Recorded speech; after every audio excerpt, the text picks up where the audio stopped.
ప్రియమైన దేవుని సంగమా, ప్రస్తుత దినాలు మీ అందరికీ తెలుసు. లెంట్ దినాల్లో మనం ఉన్నాం. మనం అంటే మనం కాదు, క్రైస్తవ సోదరులు, మన సోదరులు అందరూ ఉన్నారు.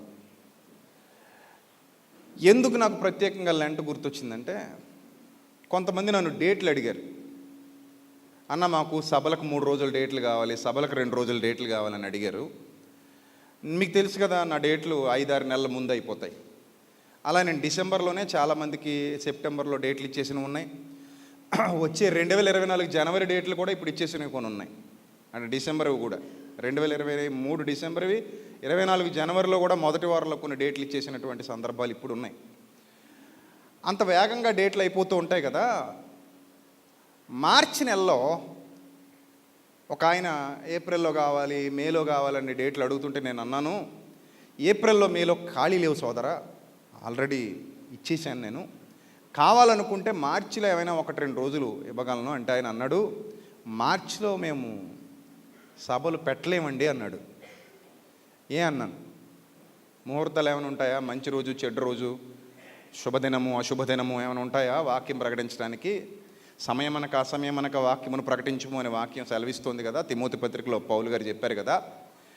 నీకేమైనా అబ్జెక్షన్స్ ఉన్నాయా, రిస్ట్రిక్షన్స్ ఉన్నాయా, ఏంటి, వాట్ ఈస్ ద మ్యాటర్ అంటే ఆయన అన్నారు, brother, Lent days brother, Lent డేస్లో మేము సభలు పెట్టిన ప్రజలు రారు బ్రదర్ అన్నాడు.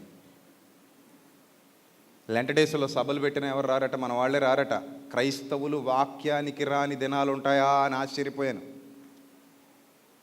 మరి ఏం చేస్తారు బ్రదర్ అంటే, చర్చికి వెళ్తాం బ్రదర్, ఉపవాసాలు ఉంటాం, అక్కడే ఉండాలి, ఇంకా తప్పదు బ్రదర్, ఇది మా ఆచారం, సో కాబట్టి అక్కడే ఉండాలి, కాబట్టి ఇంక మీరు సభలు పెట్టినా మేము రాలేం బ్రదర్ అంటే నాకు బాధేసింది. ఎందుకు బాధేసిందంటే, సభలలో వినిపించేది ఏంటి? వాక్యమేగా. ఎవరి సభలవి? మన తండ్రివేగా, మన దేవునివేగా, మన ప్రభువేగా. మన ప్రభువును గూర్చి ప్రకటించడానికి సభ నిర్వహిస్తుంటే మన వాళ్ళే రాలేము అంటున్నారంటే దాన్ని ఏ విధంగా అర్థం చేసుకోవాలి అనిపించింది నాకు. ఏ విధంగా ఈ సన్నివేశాన్ని అర్థం చేసుకోవాలి అని అంటే, వాళ్ళు అంటారు, లేదండి ఆఫ్టర్ లెంట్ మీరు పెట్టుకోండి, ఎందుకంటే అప్పుడు మేము ఫ్రీగా ఉంటాం కాబట్టి వస్తాము, ఇప్పుడు మాత్రం రాలేము, ఎందుకంటే మేము ఉదయం నుంచి సాయంత్రం వరకు ఉపవాసం ఉంటాం, ఉపవాస దీక్ష పాటిస్తున్నాం అంటారు. మరి కొంతమంది ఈ 40 దినాల్లో శుభకార్యాలు జరగకూడదు అనే నియమాన్ని తీసుకొచ్చారు. అంటే శుభకార్యాలు అంటే పెళ్ళిళ్ళు కానీ, ఇళ్లలో దిగటాలు కానీ, పుట్టినరోజులు కానీ, లేకపోతే ఇంకేమైనా పుష్పవతి వేడుక కానీ, సంథింగ్ ఏదైనా ఉంటే, కొత్తవి కొనుక్కోవడం కానీ, కొత్త బండి కొనడం కానీ, కొత్త వాహనం కొనడం కానీ, ఇలాంటివి ఏమైనా ఉంటే మేము అలాంటివి చేయలేమండి, ఈ 40 దినాల్లో మేము శుభకార్యాలు చెయ్యము అని కొంతమంది. మరికొంతమంది పురుషులు ఈ 40 దినాల్లో మనం గడ్డాలు కూడా గీసుకోమన్నారు. అంటే షేవింగ్ చేసుకోరనమాట, క్లీన్ షేవ్ ఉండదు, ఖచ్చితంగా గడ్డం పెంచుకోవాలి, కొంచెం దీనంగా బాధగా కనబడాలి. లుక్ ఎలా ఉండాలంటే, పై లుక్ ఎలా ఉండాలంటే బాధగా ఉండాలి, సాడ్గా ఉండాలి.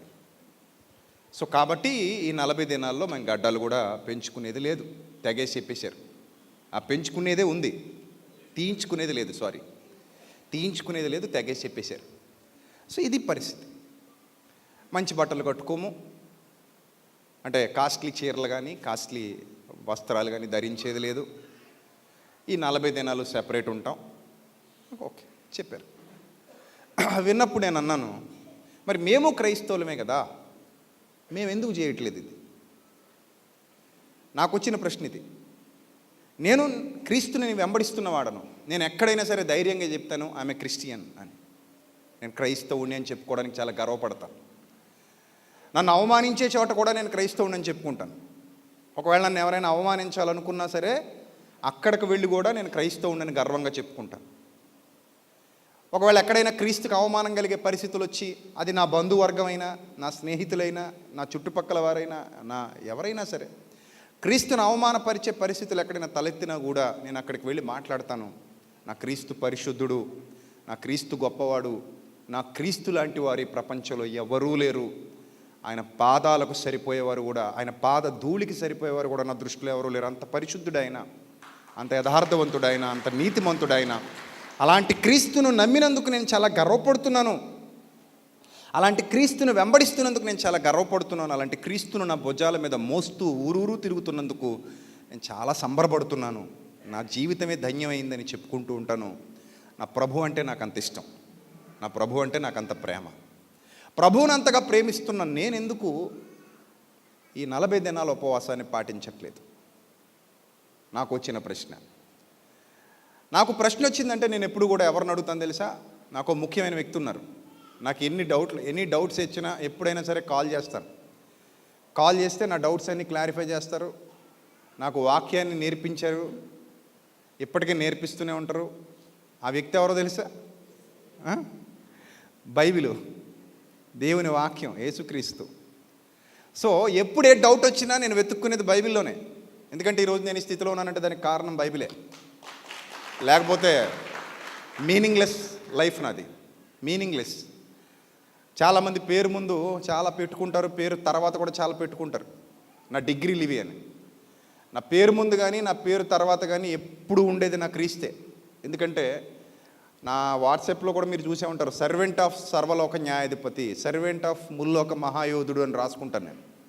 నేను చాలా ఇష్టపడి రాసుకుంటాను. ఆమె సర్వెంట్ ఆఫ్ సర్వలోక న్యాయాధిపతి, ఆమె సర్వెంట్ ఆఫ్ ముల్లోక మహాయోధుడు. అంటే మీకు తెలుసు అవి నా ఆల్బమ్ నేమ్స్ అని. సో అయినప్పటికీ అది నా క్రీస్తు కాబట్టి, నా ప్రభువు కాబట్టి, నా తండ్రి కాబట్టి నేను గౌరవంగా గర్వంగా నేను ఎప్పుడు చెప్పుకుంటూ ఉంటాను, ఆమె servant of Lord Jesus Christ. So అలాంటి యేసుక్రీస్తును ముందు పెట్టుకుని ఆ యేసుక్రీస్తు ద్వారా నేర్చుకుంటున్నటువంటి నేను, నాకు వచ్చిన ఎనీ కైండ్ ఆఫ్ డౌట్, నేను బైబిల్ని అడిగితే, ప్రభువా 40 దినాలు నేను ఉపవాసం ఉండాలా ప్రభువా, ప్రభువా నేను ఉండాలా ప్రభువా, చెప్పు ప్రభువా, నువ్వు ఉండమంటే ఉంటాను ప్రభువా అని అడిగాను నేను ఆయన్ని. అడిగితే ఆయన అన్నారు, ఉండక్కర్లేదు నాయన అన్నారు. అందుకే నేను ఉండట్లేదు. ఇది నిజం. ఉండమని నువ్వు చెప్తే నేను ఉంటాను ప్రభా, నీ మాట కాదనే ధైర్యం నాకు లేదు, నీ మాట కాదని ఏ పని చేసేటువంటి శక్తి కూడా నాలో లేదు. నేను ఉండనలాగా. ఒకవేళ నీ మాట కాదని ఏదైనా తప్పు చేసినా మీ పాదాలు పట్టుకుని క్షమాపణ కోరుకుని, మారు మనసు పొంది క్షమాపణ కోరుకునే మంచి హృదయం నాకుంది. అదే హృదయం కలిగి ఉండమని అందరికీ నేర్పించే బోధనాది కనుక నేను మీ వాక్యానికి వ్యతిరేకంగా ఏది చేయలేను కనుక ప్రభువా ఏం చేయమంటావు ప్రభు అంటే ఆయన అంటారు, 40 దినాలు ఉండాలన్న నియమం ఇది ఈ టైంలోనే, మార్చి ఏప్రిల్లోనే మీరు ఉండాలన్న నియమం అయితే నేను పెట్టలేదు నాన్న. నేను పెట్టలేదు కాబట్టి నువ్వు ఖచ్చితంగా ఇది ఆజ్ఞగా తీసుకోవాల్సిన అవసరం లేదు. సో ఆజ్ఞగా నువ్వు చేయాల్సిన అవసరం లేదు అని ప్రభు నాతో మాట్లాడతారు. వాక్యాన్ని అడిగితే నా ప్రభు నాకు చెప్పేది అదే. అలా నేను ప్రభు దగ్గర నేర్చుకుని ఈరోజు మీ అందరికీ నేర్పిస్తున్నాను.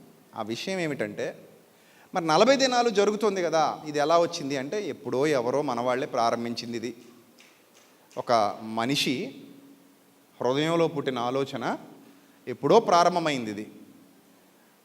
మన పెద్దలు, మన పూర్వీకులు దాన్ని అంగీకరించి అందులో కొనసాగుతున్నారు. ప్రస్తుతానికి ఇది నడుస్తుంది. తప్పే ఉందండి అని మీరు అడగొచ్చు. అఫ్కోర్స్ నేను తప్పు పట్టట్లా. ఇప్పుడు నేను చేయట్లేదు కాబట్టి మీరు చేయొద్దని నేను చెప్పట్లేదు. నా ఉద్దేశం అది కాదు. దయచేసి పాజిటివ్గా ఉండండి. నా ఉద్దేశం ఏంటంటే, చేసేవాళ్ళను తప్పు పట్టడానికి నేను ఇక్కడ నిలబడలేదు, చేసేవాళ్ళది తప్పు అని చెప్పడానికి కూడా నేను ఇక్కడ నిలబడలేదు, దానివల్ల నాకేదో నష్టం జరుగుతోందని చెప్పడానికి కూడా నేను ఇక్కడ నిలబడలేదు. అసలు ఉపవాసం అంటే ఏంటి? ఈ 40 దినాలు ఒకవేళ ఉపవాసం చేయదలిస్తే ఎలా చేస్తే బాగుంటుంది? అయినా ఉపవాసం 40 దినాలేనా బైబిల్ ప్రకారంగా అని అంటే, బైబిల్ నాకు ఇచ్చిన ఆన్సర్, ఉపవాసం అనేది 40 దినాలకు సంబంధించింది కాదు, నీ జీవిత కాలానికి సంబంధించింది. నువ్వు 40 రోజులు ఉపవాసం చేస్తావా, 365 రోజులు చేస్తావా అంటే 365 రోజులు చేసే ఉపవాసమే బైబిల్లో ఉంది తప్ప 40 రోజులు చేసే ఉపవాసం బైబిల్లో లేదు. నాకు దొరికిన ఆన్సర్ అది. ఇంతకీ ఏంటి ఉపవాసం అంటే అని మీరు, తెలుగులో వ్యాకరణం ఉంటుంది. తెలుగులో ఆంధ్ర తెలుగు భాష నిఘంటువు అని ఒకటి ఉంటుంది. ఆ నిఘంటువులో ఉపవాసము అన్న పదాన్ని మనం వెతికితే, ఆ ఉపవాసం అన్న పదానికి సరైన అర్థాన్ని ఇచ్చాడు. ఏమని ఇచ్చాడు తెలుసా? తెలుగులో ఉపవాసము అంటే అర్థం ఏంటో తెలుసా? పూర్తిగా నోటికి తాళం వేయుట. ఏంటి ఉపవాసం అంటే? పూర్తిగా నోటిని కట్టుకొనుట. అంటే సమస్త ఆహార పదార్థాలని లేదా సమస్త తాగేటువంటి ద్రవ పదార్థాలని, ఘన పదార్థాలని పూర్తిగా విడిచిపెట్టడాన్ని ఉపవాసం అని ఒక కోణంలో చెప్తారు. అదేవిధంగా ఈ ఉపవాసాన్ని పలు విధాలుగా కూడా చెప్పొచ్చు. అది ఎలా అంటే, నిత్యము ఉపయోగించే ఒక అవయవానికి నిత్యము వాడుకైన పద్ధతిని ఆపివేయటం ఉపవాసం అంటారు. ఉదాహరణకి కాళ్ళకు చెప్పులకు అవినాభావ సంబంధం ఉంది. కాళ్ళు ఉన్నాయి అంటే దానికి ఏముంటాయి? ఆటోమేటిక్గా చెప్పులు ఉంటాయి. రెండింటికి అవినాభావ సంబంధం ఉంది. నేను చెప్పుల్ని త్యజించటాన్ని కాళ్ళకు ఉపవాసంగా అభివర్ణిస్తారన్నమాట. అర్థమైందా? చెప్పుల్ని విడిచిపెట్టడాన్ని దేనికి ఉపవాసంగా అభివర్ణిస్తారు? కాళ్ళకు ఉపవాసంగా అభివర్ణిస్తారు. వస్త్రానికి దేహానికి సంబంధం ఉంది. వస్త్రం లేకుండా దేహం ఉండలేదు కూడా. సో వస్త్రాన్ని పరిత్యజించడం దేహానికి ఉపవాసం. ఇలా పలు విధాలు. ఇవి భౌతికమైన విషయాలు. పొట్టలోనికి ఏం వెళ్లకుండా ఆపడం. మనం మాట్లాడుకున్నాం కదా ఇప్పుడు, ద్రవ పదార్థాలు, ఘన పదార్థాలు, వాటిని ఆపటాన్ని పొట్టకు ఉపవాసం. నీరు తాగటం మానేయటం, అది కూడా మన జీర్ణ వ్యవస్థకి ఉపవాసం. సో ఈ విధంగా ఉపవాసం అన్న పదానికి రకరకాల నిర్వచనాలు భౌతికంగా ఉంటాయి. ఇక ఆత్మీయంగా ఆలోచిస్తే, చెడ్డవాటిని చూస్తూ ఉన్న కళ్ళు చెడ్డవాటిని చూడటం మానేయటాన్ని కళ్ళకు ఉపవాసం. చెడ్డ మాటలు మాట్లాడుతున్న నోరు చెడ్డ మాటలు మాట్లాడడం మానేయటాన్ని నోటికి ఉపవాసం. చెడ్డవి తింటున్నటువంటి హృదయం అవి తినడాన్ని లేదా వినడాన్ని ఆపటాన్ని చెవులకు ఉపవాసం. చెడు క్రియలు చేస్తున్నటువంటి చేతులు చెడు క్రియలు చేయడాన్ని మానేయడాన్ని చేతులకు ఉపవాసం. చెడు నడతలు నడుస్తున్నటువంటి పాదాలు వాటిని మానేయడాన్ని పాదాలకు ఉపవాసం. ఈ విధంగా అటు భౌతికంగా ఉపవాసాలు ఉన్నాయి, ఇటు ఆత్మీయంగా ఉపవాసాలు ఉన్నాయి. ఉపవాసము అన్న పదాన్ని మనం నిర్వచిస్తే ఆ అవయవానికి లేదా ఆ జీవితానికి అలవాటైపోయిన దాని నుండి వేరు చేయడమే ఉపవాసం. ఇందులో శాశ్వతంగా వేరు చేసేవి ఉన్నాయి, కొన్ని దినాల పాటు వేరు చేసేవి ఉన్నాయి. ఇప్పుడు ఆహారాన్ని మనం శాశ్వతంగా వేరు చేయలేం. ఎందుకంటే ఆహారం మనం తీసుకోకపోతే మనం చచ్చిపోతాం. సో కాబట్టి శాశ్వతంగా వేరు చేయలేము ఆహారాన్ని, కొంత సమయం మాత్రమే వేరు చేయగలం. కానీ వ్యర్థమైనవి ఉన్నాయి చూడండి, చెడ్డ ఉన్నాయి చూడండి, ఆ చెడ్డ వాటిని మనం జీవితాంతం వేరు చేయగలం. ఉదాహరణకి మీరు సిగరెట్ కాల్చేవారు అయితే కనుక, బాగా అలవాటు పడిపోయిన ప్రాణం అయితే కనుక, చాలా సంవత్సరాల పాటు పెట్లు సిగరెట్లు కాల్చినటువంటి వ్యక్తివి నువ్వైతే కనుక, నేను సిగరెట్ మానేస్తున్నాను, సిగరెట్ని విడిచిపెడుతున్నాను, సిగరెట్కి పూర్తిగా దూరం అవుతున్నానని ఎప్పుడైతే నువ్వు చెప్తావో, అది నీ ఊపిరితిత్తులకి, నీ నాసిక వ్యవస్థకి మంచిది, నీ గుండె ఆరోగ్యానికి మంచిది. సో నువ్వు దానితో ఉపవాసాన్ని మొదలుపెట్టావన్నమాట. ఇంకా ఎప్పుడైతే నువ్వు ఆ ఉపవాసం శాశ్వత కాలం ఉంటుంది, మారు మనసు పొందిన దగ్గర నుంచి ఉపవాసం ఎక్కడ వరకు ఉంటుంది? శాశ్వత కాలం. ఇక ఆ ఉపవాసానికి నువ్వు కట్టుబడి ఉంటావు. ఇన్ని విధాలుగా ఉంటాయండి ఉపవాసాలు అంటే. ఉపవాసం అంటే మానివేయుట, ఏదో ఒక దానికి అలవాటు తప్పించుట, లేదా దాన్ని పూర్తిగా విసర్జించుట, ఇలాంటి ఎన్నో అర్థాలు ఉన్నాయి. లేదా నోరు పూర్తిగా కట్టుకొనుట, ఇన్ని అర్థాలు ఉన్నాయి. ఇప్పుడు 40 దినాల పాటు మన వాళ్ళు ఉపవాసం ఉండడానికి సంసిద్ధులయ్యారు. 40 దినాలు ఎందుకుంటున్నారు అని అంటే, మన వాళ్ళు ఇచ్చేటువంటి ఒకే ఒక వన్ అండ్ ఓన్లీ ఆన్సర్ ఏంటంటే, యేసుప్రభు వారు ఉన్నారు కాబట్టి. చెప్పండి ఎందుకు? యేసుప్రభు వారు ఉన్నారు కాబట్టి. నాకు ఈ డౌట్ వచ్చి, నేను బైబిల్ చదువుతున్న తొలి దినాల్లోనే బైబిల్ని బాగా వెతుక్కుంటూ కూర్చున్నా ఈ అంశం మీదే. ఎందుకంటే,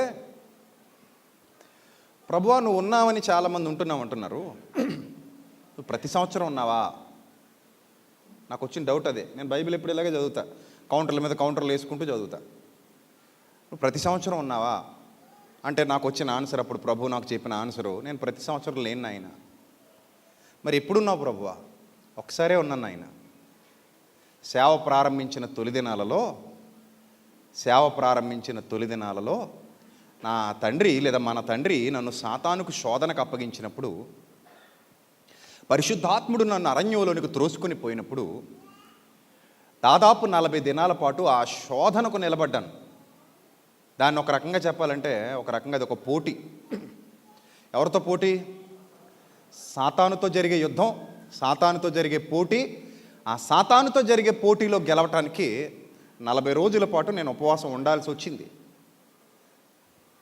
ఆ 40 రోజులు ఉపవాసం ఉన్నాను నాన్న, ఇంక మళ్ళీ ఎప్పుడు నేను 40 రోజులు లేను నాన్న, ఆ ఒక్కసారే ఉన్నాను. ఇందాక చెప్పేశాను కదా, నువ్వు ఉన్నట్టు మేము ఉండాలా ప్రభు అంటే, లేదు నాన్న మీరు ఉండలేరు నేను ఉన్నట్టు, ఎందుకంటే నేను ఉన్నట్టు మీరు ఉంటే చచ్చిపోతారు నాన్న అంటాడు నా ప్రభు.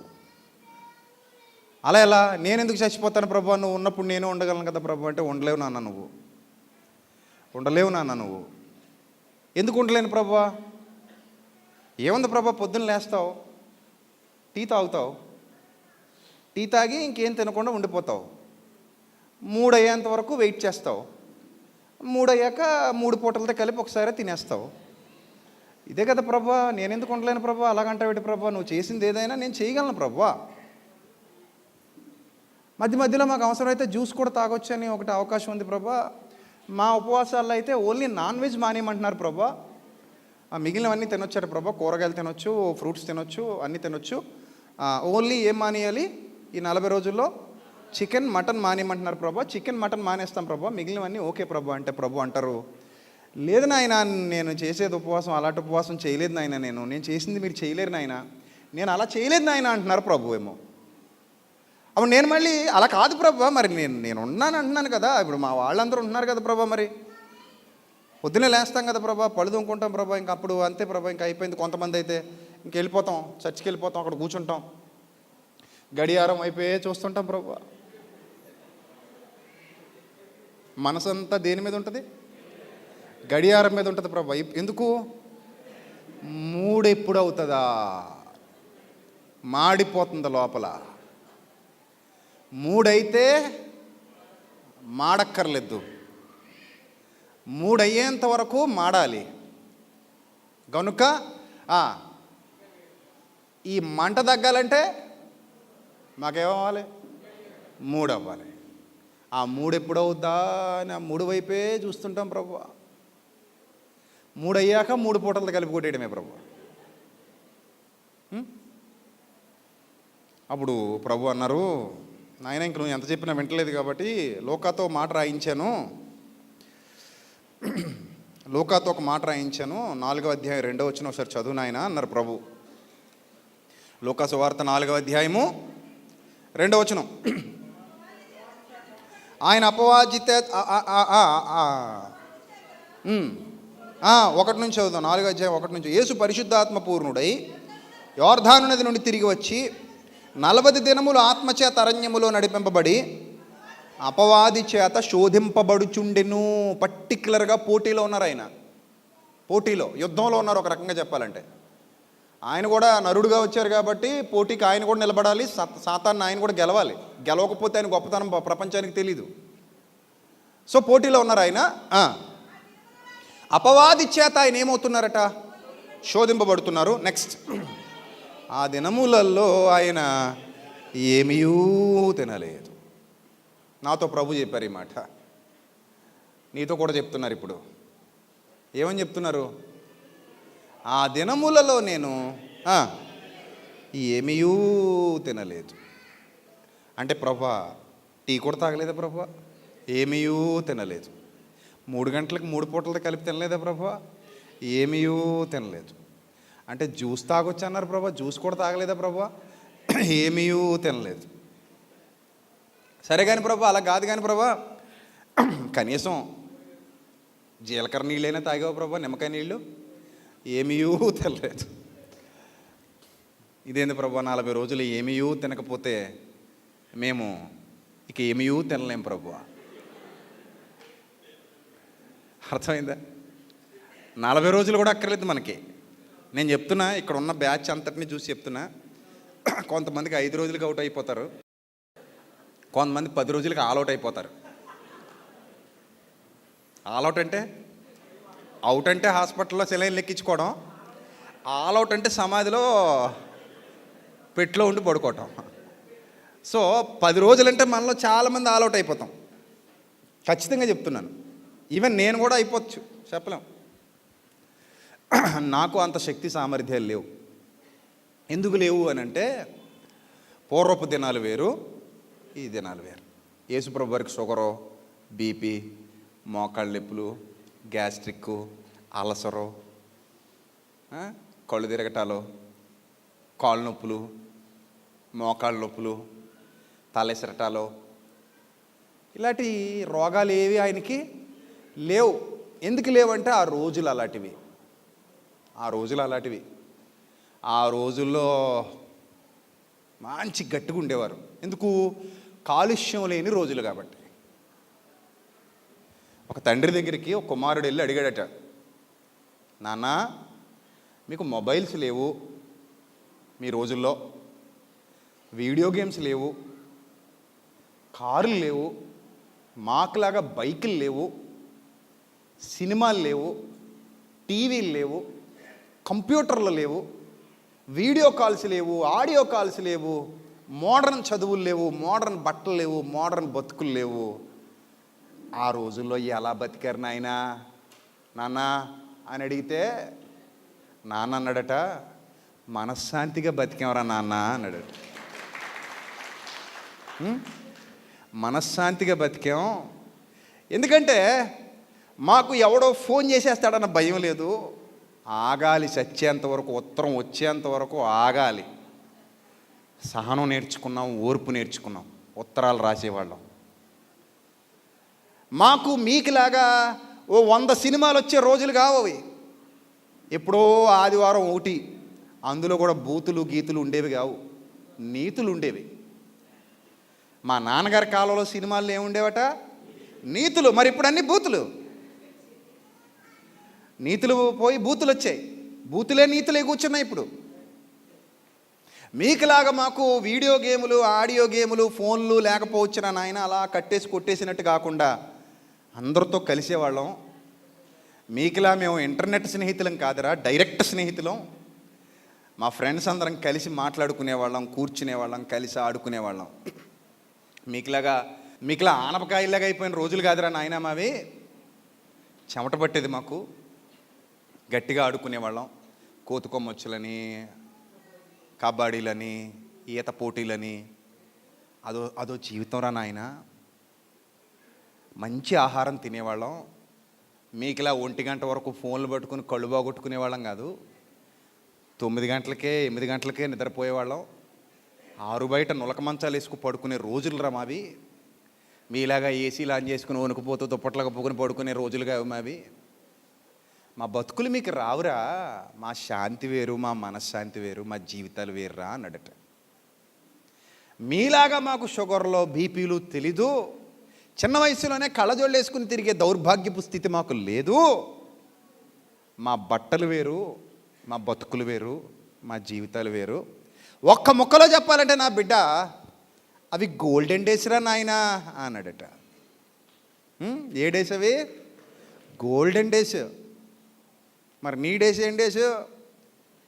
Dangerous days.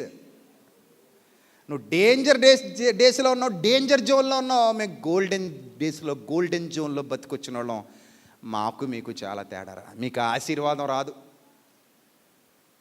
చూస్తామండి భవిష్యత్తులో ఆ తరాలను మళ్ళీ మనం చూడలేం. ఇవన్నీ చెప్తున్నప్పుడు నాకు నా 90s గుర్తొస్తాయి. 90s అంటే మేము చిన్నపిల్లలం. 90 2000 మధ్యలో చిన్నపిల్లలం, యవన దశలోకి అడుగుపెట్టే స్థితి. ఆ 90లో బతికిన బతుకులు గుర్తు చేసుకుంటే 90-95 మధ్యలో, 1990, 1995 మధ్యలో, ఆ చిన్న వయసులో ఆ రోజులు వేరు, ఆ హ్యాపీనెస్ వేరు, అప్పుడున్న బలం వేరు. అంతే కదా. ఇప్పుడు పిల్లలందరూ చూడండి ఎలా ఉంటారు, గిల్లితే పాలు గారు ఎలా ఉంటారు. గిల్లండి 100 రోజులు తగ్గదు అది. అదే ఆ రోజుల్లో మనల్ని గిల్లడం కాదు, రక్కినా, నొక్కినా, కరిసినా, ఏం చేసినా మట్టి రాసుకు తిరిగేసేవాళ్ళం. సాయంత్రానికి తగ్గిపోయేది. 30 ఏళ్ళ వెనక్కి వెళ్తేనే మన ఆరోగ్యాలు ఎలా ఉన్నాయి? అద్భుతంగా ఉన్నాయి. 30 ఏళ్ళ వెనక్కి వెళ్తే మన ఆరోగ్యాలు ఎలా ఉన్నాయి? అద్భుతంగా ఉన్నాయి. 2000 ఏళ్ళ వెనక్కి వెళ్తే ఆరోగ్యం ఎలా ఉండి ఉంటుంది? ఇంకా అద్భుతంగా ఉండి ఉంటుంది. అందుకే 40 రోజులు ఉన్నాడు ఆయన. మనం 40 రోజులు ఉండగలమా? ఎంతమంది ఉంటారు చెప్పండి? అన్నయ్య నేను రెడీ అన్నవాళ్ళు ఎవరైనా ఉంటారండి? ఇక్కడే మీకు వేదిక ఏర్పాటు చేస్తాను. 40 రోజులు స్టేజ్ దిగారా తంతాను. ఇక్కడే ఉండాలి, 40 రోజులు ఇక్కడే ఉండాలి. ఓ సాపేస్తాం, పడుకొని ప్రార్థన చేసుకోండి అంతే. ఒకవేళ అయినా తేడా పడవుతా సాపలోనే చుట్టేస్తాం. సో 40 రోజులు ఉంటారా ఎవరైనా? ప్రభువులా ఉండగలమా మనం? ప్రభుకి మనకి పోలిక ఏంటండి? తప్పండి, ఆయన పేరు వాడకండి. ఆయన ఉన్నాడు కాబట్టి నేను ఉంటున్నా అంటే నువ్వు ఉండలేవు. ఆయనలా ఉండడం నీ తరం కాదు, నా తరం కాదు, ఎవరి తరం కూడా కాదు. అంత కష్టం. ఎంత కష్టమో తెలుసా అది? మార్కు సువార్త 1వ అధ్యాయం 12వ వచనం. మార్కు సువార్త 1వ అధ్యాయం 12వ వచనం. రైట్. అరణ్యంలో 40 దినములు ఎవరితో ఉన్నాడట? షెడ్లో ఉన్నాడా? మందిరంలో ఉన్నాడా? మరి ఎక్కడున్నాడు? అడవి మృగాల్లో ఉన్నాడు. అడవి మృగాలతో ఉన్నాడట. అంటే సింహాలు తిరుగుతున్నాయి ఆయన చుట్టూ, పులులు తిరుగుతున్నాయి, తోడేళ్ళు తిరుగుతున్నాయి, నక్కలు తిరుగుతున్నాయి. ఇవన్నీ ఆయన చుట్టూ ఉండగా అక్కడ ఉన్నాడు ఆయన. మనం ఉంటే మనకు కాదు ఉపవాసం, వాటికి డిన్నర్ అయిపోతాం. అడవిలోకి వెళ్ళి ఉండగలమా? పులి కంటపడినా తినేస్తుంది, సింహం కంటపడినా తినేస్తుంది, తోడేలు కంటపడినా తినేస్తుంది, చివరికి అడవి నక్కలు కూడా పీకి తినేస్తాయి మనల్ని కదా. కానీ ఆయన ఎక్కడున్నారు ఈ 40 రోజులు? మందిరంలో ఉన్నారా? మందిరంలో ఉన్నారా? మరి ఎక్కడున్నారు? అడవి మృగాలతో కూడా ఉన్నారు ఆయన. అరణ్యంలో ఉన్నారు, అడవి మృగాలతో కూడా ఉన్నారు. చివరికట 40 రోజులు అయ్యేసరికి అంత శక్తిమంతుడైన ప్రభుకే దేవదూతలు వచ్చి ఏం చేశారట? పరిచర్య చేశారట. ఆ 40 రోజుల్లో దేవదూతలు ఆయనకి ఏం చేశారు? పరిచర్య. అంటే అంత వీక్ అయిపోయారు ఆయన. దీనికి ఒక రీజన్ ఉంది. ఈ జరగడానికి ఒక కారణం ఉంది. ఆ కారణం ఏంటంటే సాతాను శోధనలో ఆయన గెలవాలి. ఏంటి ఆ శోధన? ఈ రాళ్లను రొట్టెలుగా చేసుకుని తినేసి ఈ 40 రోజుల ఆకలి తీర్చుకో. 40 రోజులుగా నువ్వేమీ తినలేదు, కడుపు కాలిపోతూ ఉంటుంది, లోపల జీర్ణ వ్యవస్థలో యాసిడ్స్ రిలీజ్ అయిపోయి మంట మొదలైపోద్ది. ఆ మంట చల్లార్చుకో. మధ్యాహ్నం 1 గంట దాటితే మనకేమవుద్ది? మంట. అంతేనా? 3 దాకా గడిపితే సమయం మంట ఇంకెక్కువైపోద్ది. 6 చేస్తే నేను ఉంటారు ఇక్కడ లేచిపోయి, బాబు బుద్ధి ఉందా లేదా నీకు? టైం అని చూసావా ఎంత అయిందో? ఎంత వాక్యానికి వస్తే మాత్రం 6 గంటల దాకా ఆడుకుంటావా మా జీవితాలతో? షుగర్లో బీపీలు ఇక్కడ అన్నామే సీరియస్ అయిపోరు మీరు. అవసరమైతే మెల్లిగా లేచి అటు ఇటు చూసి ఎవరో వస్తూ ఉండండి అని చెప్పి అలా పోతారంతే. మళ్ళీ ఒక్క కుర్చీలో కూడా ఒకటి కనబడ్డ 6 దాకా చేస్తే. అలాంటిది 40 దినాలు, 40 దినాల పాటు ఆయనకి ఏమీ లేదు. ఇప్పుడు ఈ ఆకలి తీర్చుకోవడానికి, మంట మొదలైంది తీర్చుకోవడానికి రాళ్లను రొట్టెలుగా చేసుకుని తిను అన్నది సాతాను.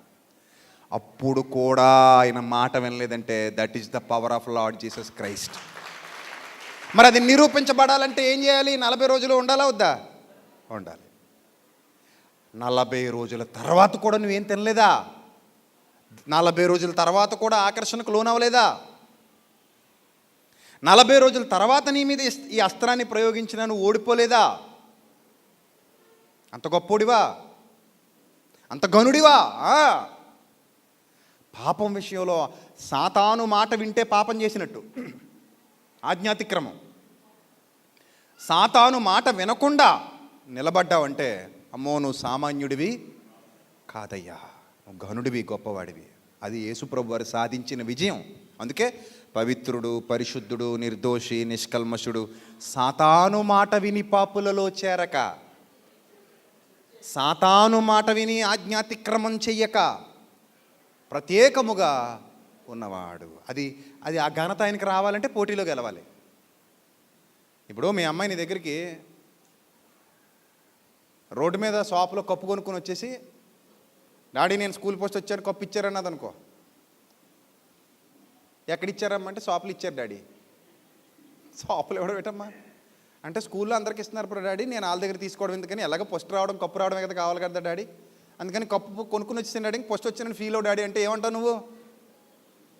కప్పు కొనుక్కొచ్చేస్తే ఫస్ట్ వచ్చేసినట్టే? కప్పు కొనుక్కొస్తే ఫస్ట్ వచ్చేసినట్టేనా? మరి ఏం చేయాలి? అక్కడ పోటీలో గెలవాలి, చదవాలి, పోరాడాలి, రావాలి, అప్పుడు వాళ్ళు ఇవ్వాలి కప్పు. అలా కాకుండా ఈ 40 రోజులు భోజనం చేసేసి రాళ్ళని రొట్టెలుగా చేసుకుని తినంటే కడుపు ఖాళీ లేదు నాకు వద్దంటే అది పోటీ ఏంటది? అది పోటీయా? అది పోటీ కాదు, గెలవాలి. యేసుప్రభు వారి గొప్పతనం కనబడాలి ప్రపంచానికి. సాతానుడు గెలిచాడు, తన పాదాల కింద చితకదొక్కాడు. అప్పుడేంటి? పోటీ పెట్టాడు దేవుడు, అప్పగించాడు, శోధనకు అప్పగించాడు యేసుప్రభు వారిని కూడా. ఆ శోధనలో గెలిచి చూపించాడు, అందుకే ఆ 40 దినాలు వాడుకున్నాడు ఆయన. శోధన గెలవటానికి అపవాది వేసిన ఎత్తుగడల్లో 40 రోజుల పాటు ఆయనకి తిండి లేకుండా అడవి మృగాల మధ్యలో అరణ్యంలో శోధించింది. అరణ్యంలోనే ఎందుకు శోధించింది? బయట అయితే ఎక్కడో చోట ఏదో దొరుకుద్ది. ఏమీ దొరకని ప్రాంతానికి తీసుకెళ్ళింది. 40 దినాలు ఓపిక పెట్టాడు, అప్పుడు మొదలెట్టాడు, ఇప్పుడైనా తినవయ్యా, ఇప్పుడు తిను, రాళ్ళు రొట్టెలు గదికి ఇప్పుడు తిను. ఈ 40 దినాలు శోధన దినాలే ఆయనకి. 40 దినాలు శోధన గెలిచాడు. ఆ శోధన వచ్చినప్పుడు గెలిచాడు. శోధనకు దేవుడు అప్పగించినప్పుడు గెలిచాడు. అది 40 దినాల సారాంశం. మీకు విషయం అర్థమైపోయింది. దీన్ని మన వాళ్ళు మనకు తగిలించారు. సరే మంచిదే, చెయ్యండి, కానీ ఉపవాసం అన్న పదానికి అర్థం నిరాహార దీక్షలో 2 రకాలు ఉంటాయి. ఒకటి రిలే నిరాహార దీక్ష, ఒకటి ఆమరణ నిరాహార దీక్ష. ఆమరణ నిరాహార దీక్ష అంటే ఏమి ముట్టరు, మంచినీళ్ళు కానీ ముట్టరు, అలా కూర్చోవాలంతే ఆ దీక్షలో. తొందరపడి నిర్ణయం తీసుకున్నామంటే చస్తాం, అది టైం లేదు కదా. రిలే అనుకోండి, అలా కాదు, నేను మధ్యాహ్నం 12 గంటల వరకు చేస్తా, 12 గంటలకు ఇంటికి వెళ్ళిపోతా. ఇప్పుడు ఇంకోటి వచ్చి కూర్చుంటాడు, ఆడు చేస్తాడు, ఆడు 12 వరకు చేస్తాడు, 12 గంటలకు ఆడింటికి వెళ్ళిపోతాడు. అంటే ఓ పూట మాంతారనమాట. అది ఇప్పుడు మనం ఏమని పెట్టుకోవాలి పేరు? ఇప్పుడు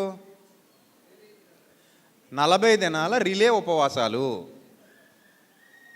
అంతే కదండి. రిలే ఉపవాసాలా? మరి యేసుప్రభు వారిది రిలే ఉపవాసమా, నాన్ స్టాప్ ఉపవాసమా? Non stop, 40 days non stop అయింది.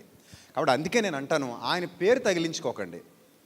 ఇప్పుడు సమాజానికి మా ప్రభు చేశాడు కాబట్టి మేము చేస్తున్నామని చెప్తే ప్రభు కూడా ఇలాగే చేశాడేమో అనుకుంటారు. ప్రభు గొప్పతనం ఏం తెలుస్తుంది ప్రపంచానికి? అప్పుడు ప్రభు అలా చేయలే. ఇంకో మాట, మన ఉపవాసం చేసినా కూడా ప్రభు డబ్బా కొట్టుకోమని ఎక్కడ చెప్పలా. నువ్వు ఉపవాసం ఉన్నప్పుడు సీక్రెట్గా చేసుకో, అంతేగాని బయటికి వెళ్ళి బాహాటంగా చెప్పుకుని చేసేది కాదు. మరి ఉపవాసం చేయొద్దు అంటే చెయ్యండి, మంచిదే ఆరోగ్యానికి. ఇప్పుడు బండి నాన్ స్టాప్గా తోలుతానే ఉన్నారనుకోండి, ఆపకుండా, ఇంజిన్ ఏమైపోద్ది?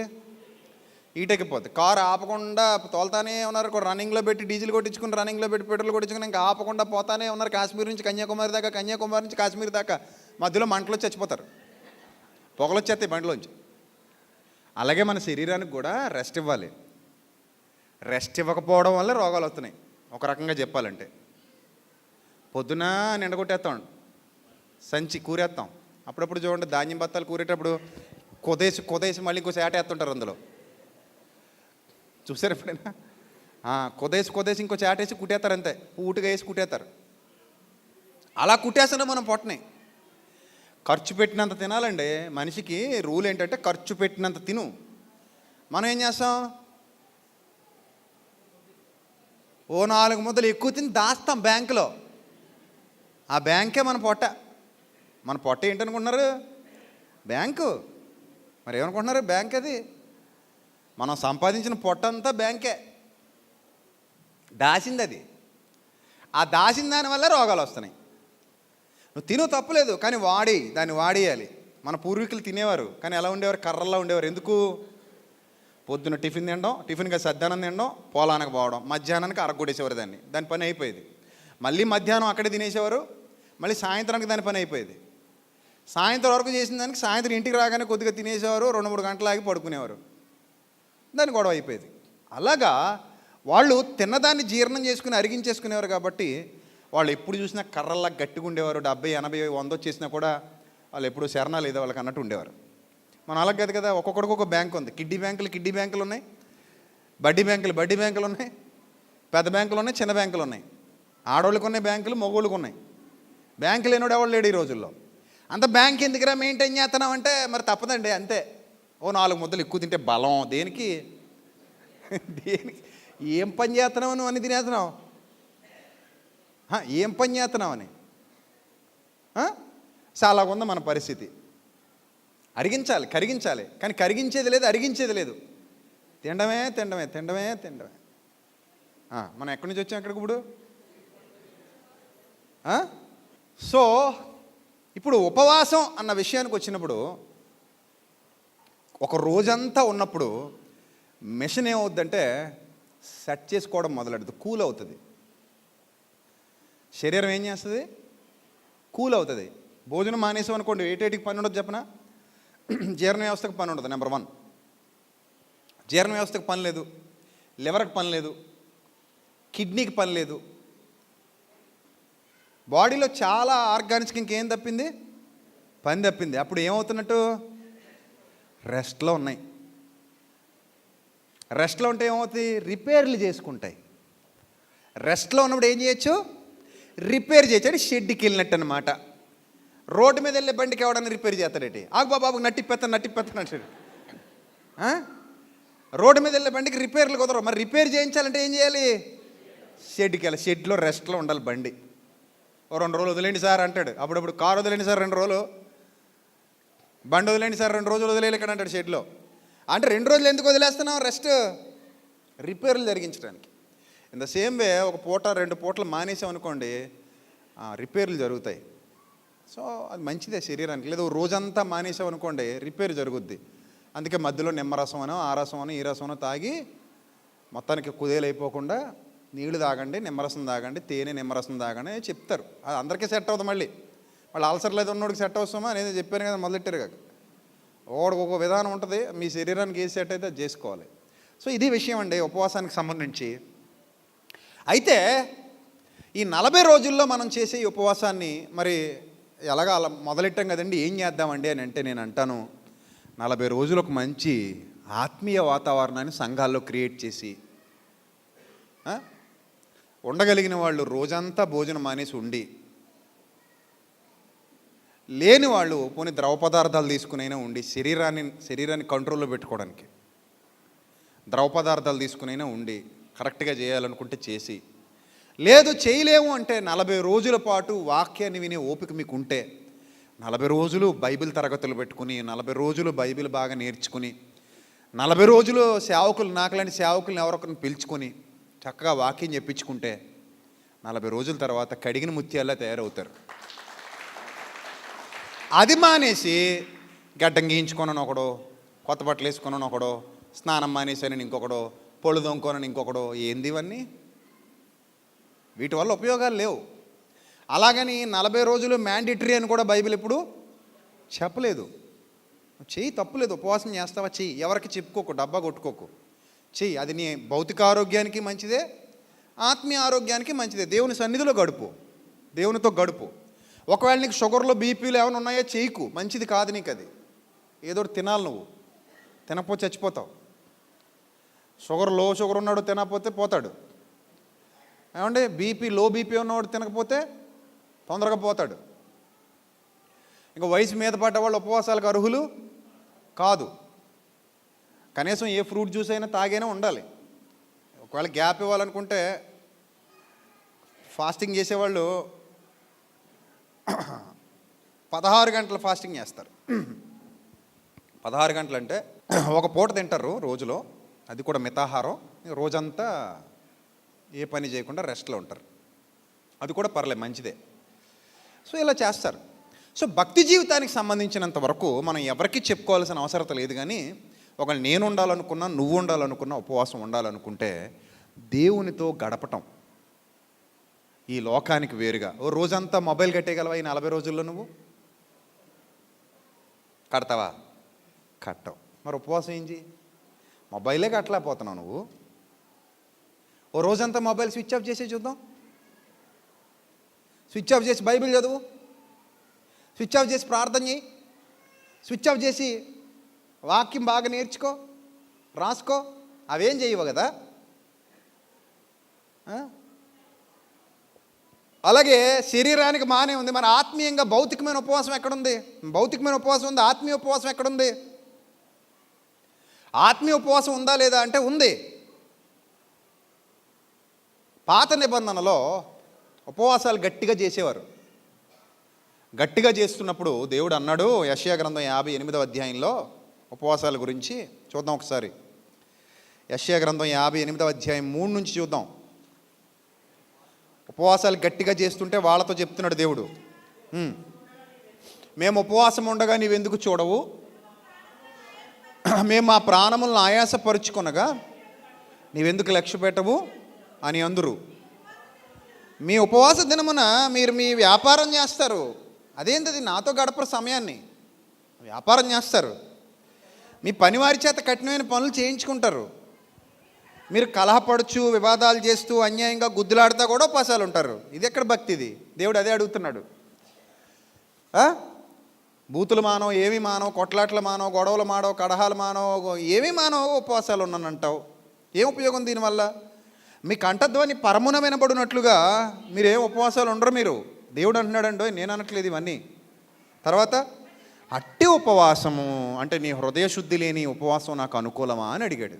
మీరు చెప్పండి, హృదయ శుద్ధి లేని ఉపవాసం దేవునికి అనుకూలమా? హృదయంలోనేమో సాతాను ఉన్నాడు, కడుపులోనేమో నీ కోసం ఏమి వేసుకోలేదని దేవుడికి చెప్తున్నాం మనం. ఇది దేవునికి అంగీకారమా? అంగీకారం కాదు. మనుష్యుడు తన ప్రాణమును బాధపరుచుకొనవలసిన దినం అట్టిదేనా?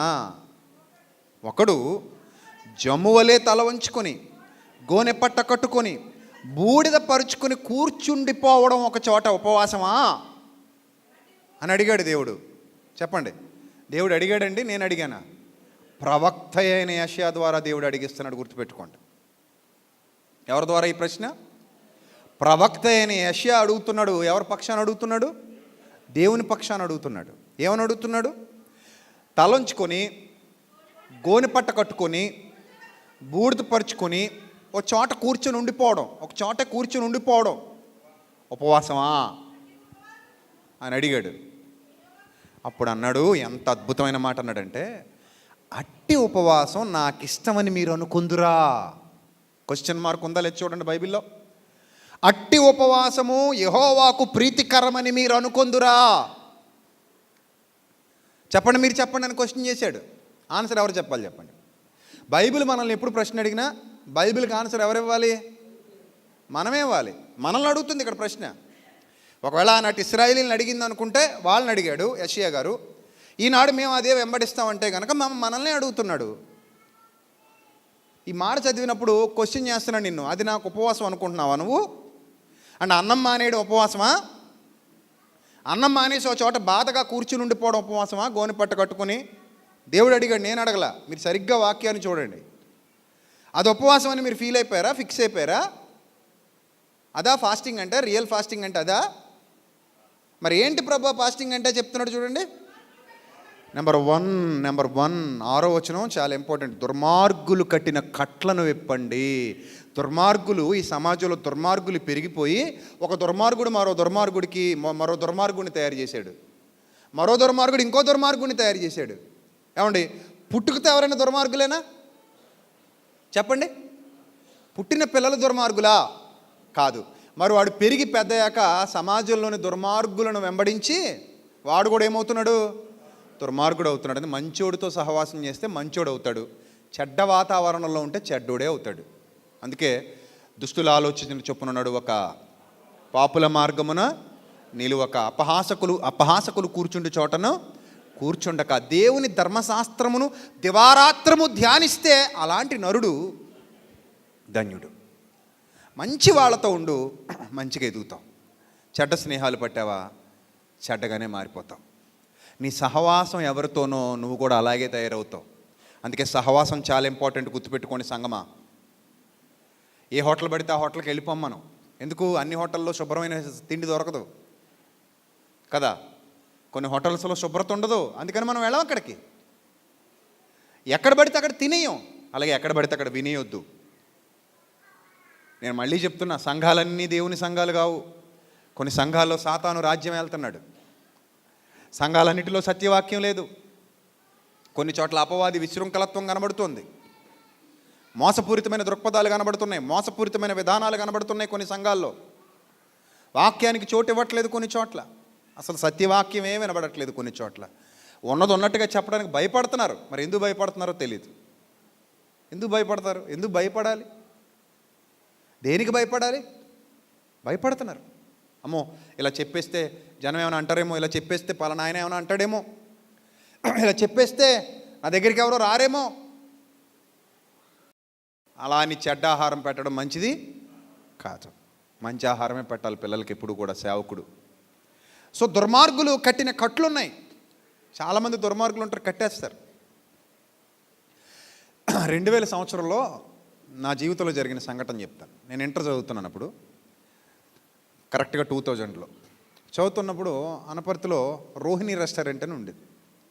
మా ఫ్రెండ్ ఒకడు నన్ను బైక్ ఎక్కించుకుని సినిమాకి వెళ్దాంరా అంటే వెళ్ళాం. ఒకే ఒక్కడ సినిమా రిలీజ్ అయింది అప్పుడు. ఒకే ఒక్కడనే సినిమా రిలీజ్ అయితే వెళ్ళాం ఇద్దరం. సినిమా చూసేసాం. సినిమా చూసిన తర్వాత నన్ను రెస్టారెంట్కి తీసుకెళ్ళాడు. రెస్టారెంట్కి తీసుకెళ్ళి బీర్ ఆర్డర్ ఇచ్చాడు. తాగమన్నాడు. నాకు అలవాట్లేదు, నేను తాగనన్నా. తాగుతావా తాగవా, చాలా బాగుంటుంది, తాగరా, కొంచెం తాగు. అలా కాదురా, అలా అనకరా, కొంచెం జస్ట్ సిప్ చేయి, అంతా వద్దు, మిగిలినంతా నేను తాగుతా, ఈ కొంచెం నువ్వు తాగు, ఈ కొంచెం నువ్వు తాగు అన్నాడు. ఒరే నా వల్ల కాదురా, నేను ఎప్పుడు తాగలేదు ఇప్పటి వరకు, నాకు వద్దురా అన్నా కూడా వినలా. ఎంత ఫోర్స్ చేసాడంటే వాడు నన్ను. చిల్లీ చికెన్ ఆర్డర్ ఇచ్చాడు, ఇంకోటి ఏదో ఆర్డర్ ఇచ్చాడు, అన్నీ వచ్చాయి. ఇప్పుడు లేదులేండి, రెస్టారెంట్ ఉంది కానీ అక్కడ ఆ పేరు మీద వేరే రెస్టారెంట్ ఏదో ఉంది, ఆర్కే ఏదో మార్చారు అక్కడ. అక్కడ రోహిణి రెస్టారెంట్ అని ఉండేది ఇది వరకు 2000లో, నేను జీవీఆర్ కాలేజీలో చదువుకునేటప్పుడు. సో ఆ బీర్ కొంచెం తాగితే తప్ప నన్ను ఇంటికి తీసుకురాలేదాడు. టేస్ట్ చూపించాడు నా చేత. అంటే దీని అర్థం ఏంటంటే మనం తగలడిపోవాలి, మన డబ్బులు ఖర్చు అయినా పర్లేదు, ఈడు మనలాగే బోకైపోవాలి. ఈడు కూడా మనలాగే చెడిపోతే అప్పుడు మనకి ఎలా ఉంటుంది? అమ్మయ్యా, నా బ్యాచ్లో ఒకడు దొరికాడు, నాతో పాటు ఒకడిని తగలేసి మంచి పని చేశా, అందుకే కాల్చి కాల్చి కాల్చి అని ఇస్తాడు సిగరెట్. అలవాటు అయ్యాక పెట్లు కొనమన్నా కొంటాడు నీకు. అలవాటు అయ్యాక నీ చేత కొనిపించుకుంటాడు. తాగుడు అలవాటు అయ్యేంత వరకు నీ చేత ఏదో ఒకటి తాగింపజేస్తాడు. ఆ తర్వాత నువ్వు మానలేక కొట్టుకు చేస్తున్నప్పుడు నీకు కనబడకుండా పోతాడు. వాడు అనుకుంటాడు ఆనందంగా, అమ్మాయి ఈయన తగలేసేసాం, కొత్తోడిని చూడాలి. ఇప్పుడు ఈయన తగలేసాం కాబట్టి ఇప్పుడు ఎవరిని చూడాలి? కొత్తోడిని చూసుకోవాలి. దుర్మార్గులు కట్టిన కట్లవి. ఎంతమంది యవనస్తులు ఇప్పుడు తెలియక అలాగే పాడైపోతున్నారు. మాకు చెప్పేటోళ్ళు లేరు ఆ రోజుల్లో, మీకు చెప్పేవాళ్ళు ఉన్నా కూడా మీకు వినే పరిస్థితి లేదు ఈరోజు. సో చాలామంది దుర్భర పరిస్థితుల్లో ఉన్నారు. మనం ఒక చోటుకి వెళ్తే అక్కడ అంటున్నాడు కుర్రాడు, అన్నయ్య ఇక్కడ చిన్నపిల్లలు అన్నయ్య 7వ తరగతి 8వ తరగతి చదివే వాళ్ళు కూడా గంజాయి కాలుస్తున్నారు అన్నయ్య, కొంచెం వాక్యంలో చెప్పండి అన్నయ్య అంటున్నాడు. బాధేసింది నాకు. ఏంది మనోళ్ళు సంఘాల్లోకి వస్తున్న విశ్వాసుల పిల్లలు చెడిపోయి గంజాయి కాలుస్తుంటే నేను వాక్యంలో చెప్పాలా?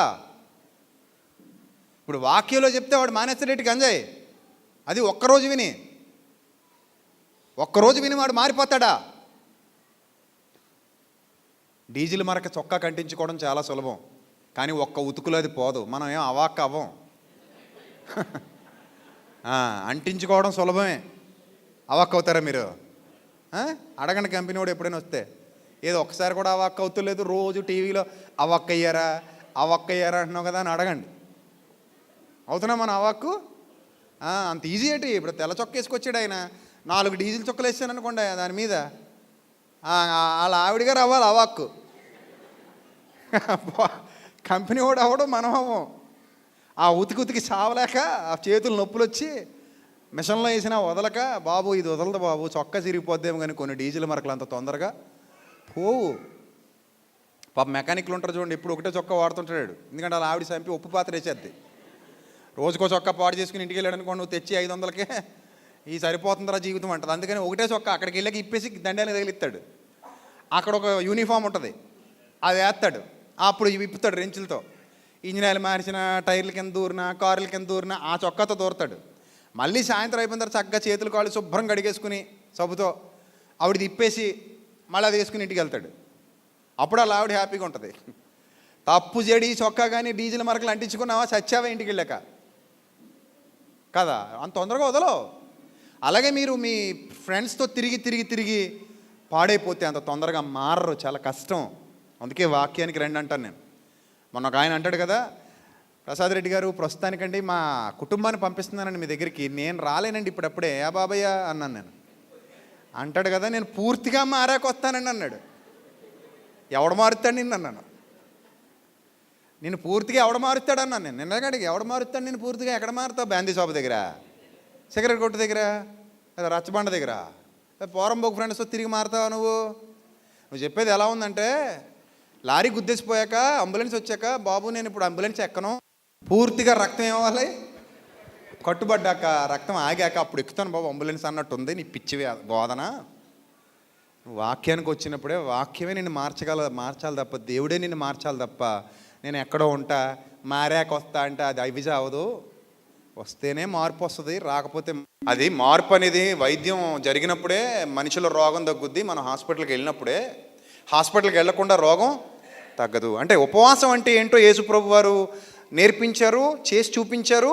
ఇక్కడ యెషయా ప్రవక్త ద్వారా దేవుడు చెప్పించారు. ఏంటది?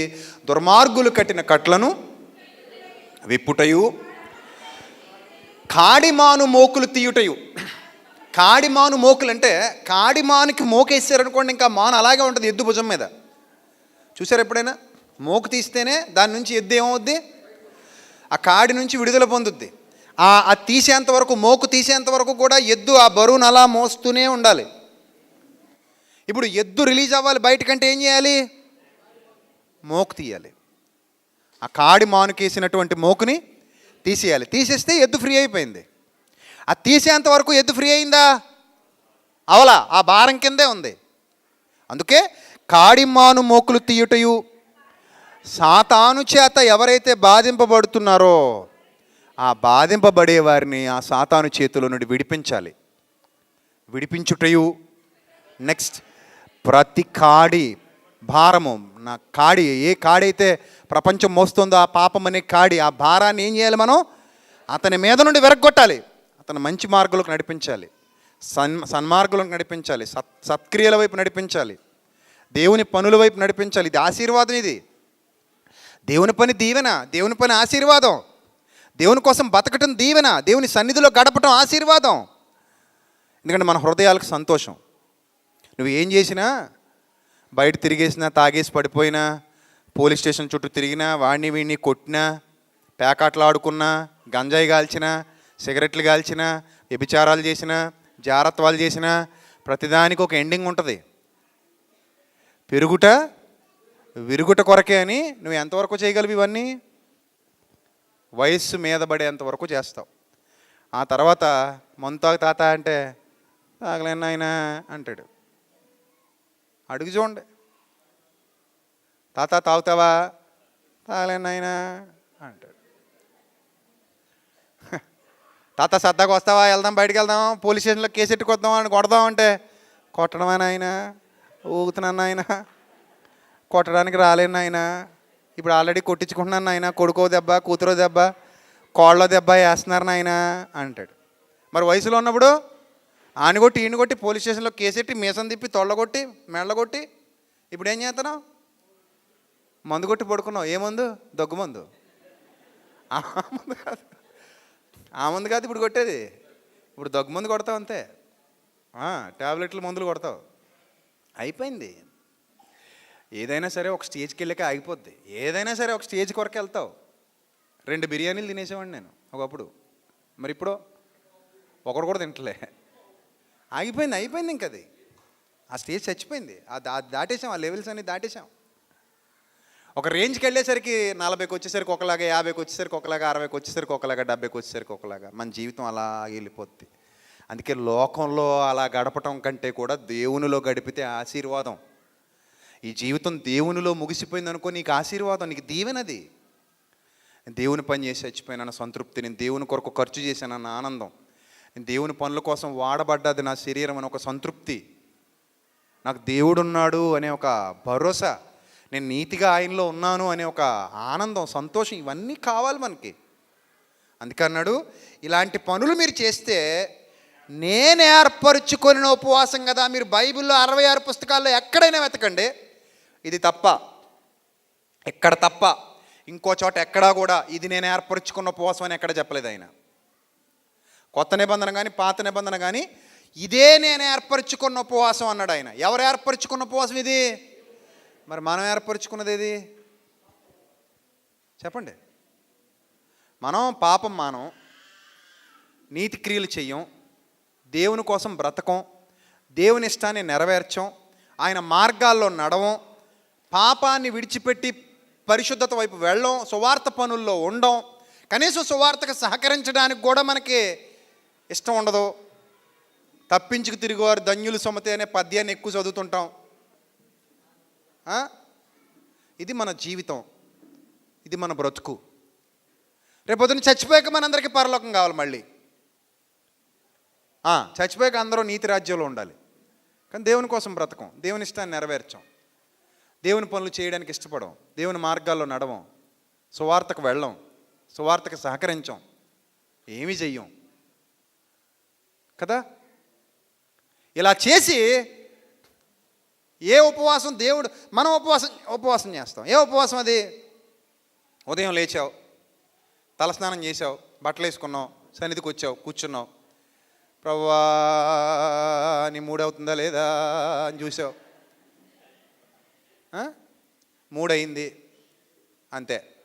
పాస్టర్ గారు వెళ్ళొస్తానండి, కంగారు ఇంటికి వెళ్ళిపోయి. అప్పుడు కానీ మీ ఇంట్లో మీ అమ్మాయి అన్నం వండలేదనుకో, ఏమే దరిద్ర కొట్టుదానా, పొద్దున్నుంచి ఉపవాసం ఉన్నానని తెలీదా, పనికి మాలిందానా, ఈ కనీసం వంట చేయాలని తెలియదు, ఏం చేస్తా కూర్చోను ఇప్పటి వరకు.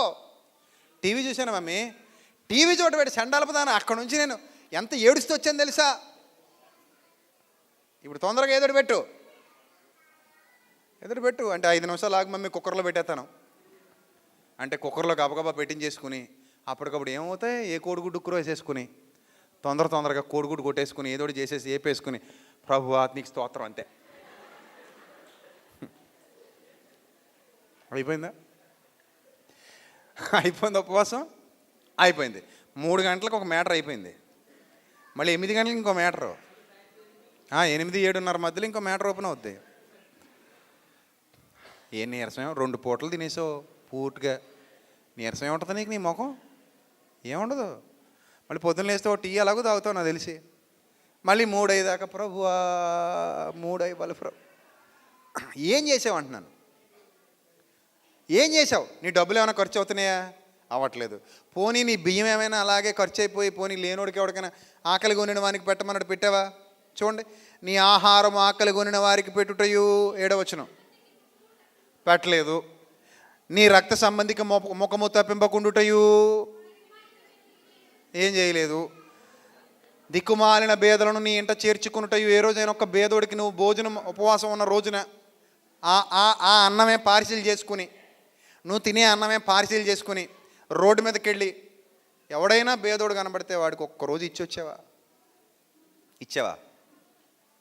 ఇవ్వలేదు. మరి అలాంటి ఉపవాసాలు మన సంఘంలో పిల్లలు, నేను ఎన్నో చేస్తున్నాం కూడా. నేను మానేశాను అంటే అది ఎవరొకరికి ఉపయోగపడాలి. ఈ సంవత్సరం నేను బట్టలు కొనుక్కోలేదండి, కొనుక్కోకపోతే ఇంకొకరికి జత బట్టలు కొని పట్టుకెళ్ళి పెట్టు, లేనోడికి పెట్టు, ఓ జత బట్టలు, ఓ రగ్గు పెట్టు, ఓ దుప్పటి. చేసావు ఎప్పుడైనా? అవసరమైతే ఆరోగ్యలే మనం కొట్టేసేసుకుందాం అనుకునే టైపు. నీ బతుకు తగలయ్యా. సో ఏది ఎక్కడ చేస్తున్నావు నువ్వు అంటున్నాను నేను. నీ రక్త సంబంధికి ముఖం తప్పించొద్దు అంటున్నాడు. వస్త్రహీనుడు నీకు కనబడినప్పుడు వానికి వస్త్రములిచ్చుటయు. బాబా ఎంత మంచి మాట, ఇదియే కదా. ఐ లవ్ దిస్ ఫాస్టింగ్, నాకు ఇష్టమైన ఉపవాసం ఇది. నా కుమారుడా, నా కుమార్తె చేస్తావా అంటే, ప్రభువా ప్లీజ్ ప్రభువా, నీకు ఇష్టమైన ఉపవాసాలు అయితే నేను చేయలేను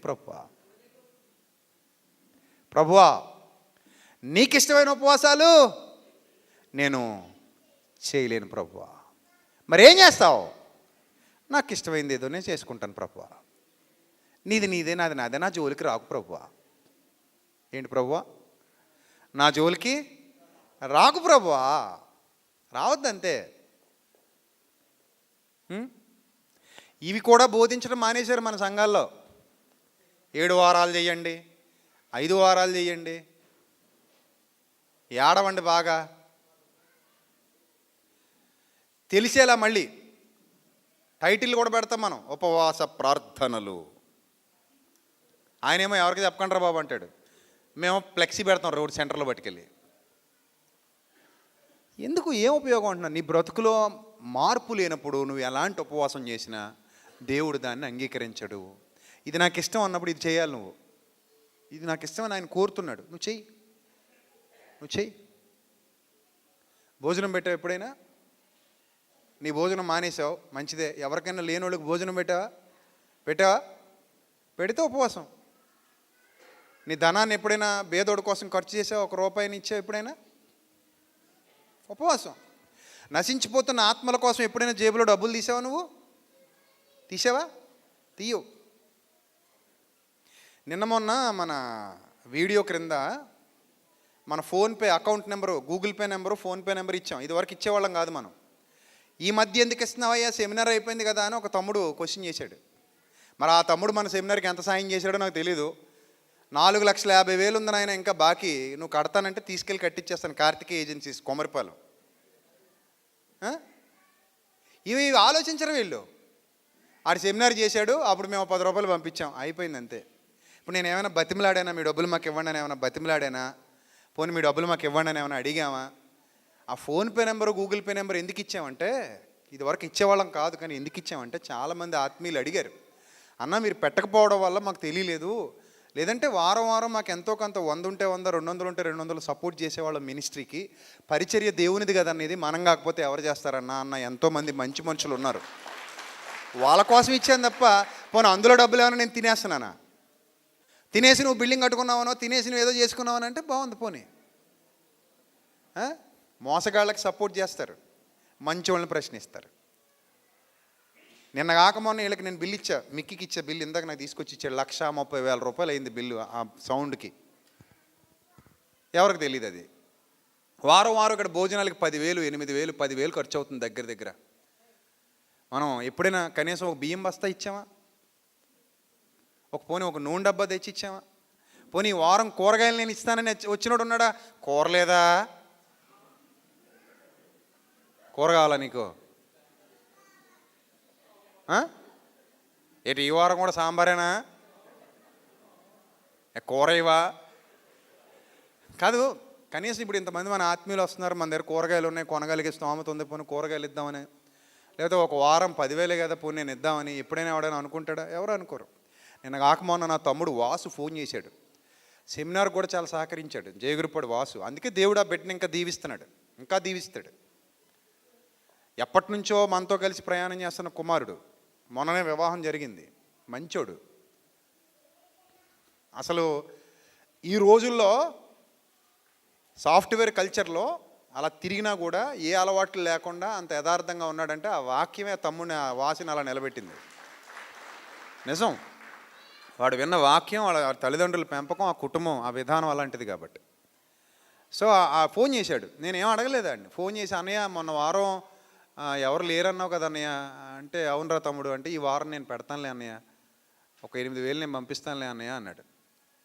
ఎంత వద్దు అంత చెప్పాను, పోనీ మొత్తం పెట్టేద్దాం అంటే, ఈ వారం కూడా కూర వద్దురా నాయన, సాంబార్ రైసే పెడదాం వచ్చిన వాళ్ళ కోసం, ఆ 8,000 పంపించు, అదే ఖర్చు పెడదాం అని చెప్పా. సో అలాగా ఒక మంచి మనసు, ఒక ప్రేరణ ఉండాలి.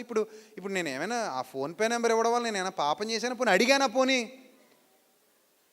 ఆ కింద ఏమైనా లెటర్స్ వేసి ఇదిగో ఇస్తారా చెత్తారా అంటే పోనీ ఒక అర్థం ఉంది. పోనీ ఏమైనా ధనాపేక్షను కప్పిపెట్టే వేషాన్ని వినియోగించానా? మీరు ఇస్తేనే మీరు ఆశీర్వదింపబడతారు, ఇవ్వకపోతే నాశనం అయిపోతారని అని అన్నానా? లేదు. నా వాక్యం ఏదో నేను చెప్పుకుపోవడం తప్ప. మీరు ఇచ్చినా నేను ఏ రోజు మాట్లాడలేదు, ఇవ్వకపోయినా నేను ఏ రోజు మాట్లాడలేదు. అంత పెద్ద సెమినార్ చేశాం, ఇచ్చిన వాళ్ళు ఇచ్చారు, ఇవ్వలేని వాళ్ళు ఇవ్వలేదు. అయినా కానీ పూర్తయింది. భారం నేను భరించానా లేదా? భరించానుగా. ఇప్పుడు వచ్చే సెమినార్ వచ్చింది, ఇప్పటికే ఉన్న అప్పులు ఇంకా ఉన్నాయి, తీర్చలేదు, కొత్త అప్పులు చేయాలి, లేకపోతే పని ఆపాలి. అయినా ఆపలేదే, చేస్తానే పోతున్నాం. రాజమండ్రిలో మొన్న సైట్ కోసం వెళ్ళాం, నచ్చేసింది బాగా, తీసుకుందామని. మన వాళ్ళు ఏమో లీజుకి అడగండి అంటున్నారు. లీజుకి ఇచ్చేవాడు ఎవడు లేడు అక్కడ, ఎవడికాడు వ్యాపారాలు చేస్తున్నారు. చౌకగా ఉన్నప్పుడేమో మనం కొనలేకపోయాం, ఇప్పుడు కొందాం అనుకుంటే మన చేతులకు అందట్లేదు, అది అంత దాటిపోయింది. పోనీ బ్యాంకు లోన్లకి వెళ్దామన్నా కూడా వచ్చేలా లేవు, అంతంత వడ్డీలు కట్టాలి. అలాంటి పరిస్థితుల్లో మొన్న వెళ్ళి ఒక సైట్ చూస్తే బాగానే ఉంది, తీసేసుకో అంటున్నారు మనోళ్ళు. తీసేసుకో అంటే అంత ఈజీ అది. ఇంకా అక్కడేదో మాట్లాడేసి సార్ మళ్ళీ వస్తామని చెప్పి వచ్చేసాం అనమాట, అరువు రేపు అన్నట్టు. మళ్ళీ వస్తానండి, మళ్ళీ ఫోన్ చేస్తామని చెప్పేసి వచ్చేసాం. ఎందుకు కొనలేము, ఆ స్తోమత మన దగ్గర లేదు, చాలా రేటు ఉంది అది. అదే దుర్బోధ చేసే వాళ్ళకైతే ఈ బాధ లేదు. ఉందా? నేను ప్రవక్తని, ఓ మరియమ్మ అని ఇంట్లో అది జరిగిపోద్ది, నీకు గవర్నమెంట్ ఉద్యోగం వచ్చేది, ఓ యోసేపు నీకు అది జరిగిపోద్ది, ఇది జరిగిపోద్ది అని మాయ మాటలు చెప్పే వాళ్ళకైతే లక్షలు ఇచ్చే క్రైస్తవ సమాజం ఇది. సత్యానికి ఎవ్వడు సపోర్ట్ చేయడు. దొంగ బోధకుల్ని మీటింగ్లు పిలిస్తే ₹1000 ఇచ్చి వాళ్ళని పంపించే పరిస్థితి ఉంది. మమ్మల్ని మోసం చేసి పంపిస్తున్నారు. రీసెంట్గా కూడా మోసం చేసి పంపించారు, కనీసం మాకు డీజిల్ డబ్బులు కూడా ఇవ్వలేదు.